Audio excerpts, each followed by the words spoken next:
So here it is, guys. We got this from whatever. It was under Aldi's. It was under $10 though. Yeah. Yeah, no comment. But this is the kit right here.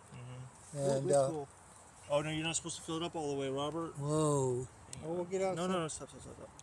Not supposed to put it just a dot. You're supposed drop. to put half of it in here. You're supposed to fill it up with halfway.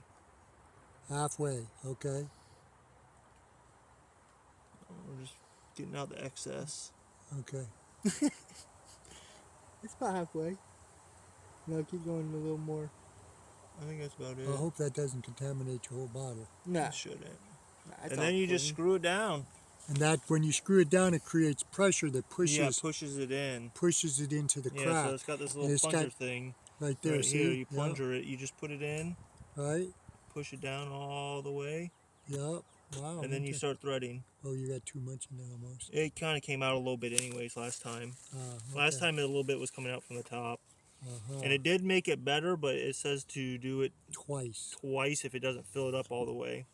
And it's got suction cups on it. See right here? Yeah, you just center it over the crack. Over the crack.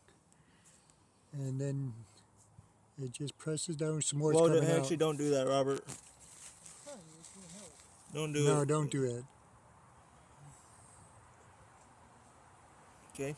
Okay, and then you just let it sit for 30 minutes. 30 minutes. Did you have it 30 minutes already or not? Yeah, I did. But it says to redo it if it doesn't seal the crack all the way. Okay. So there you are, guys.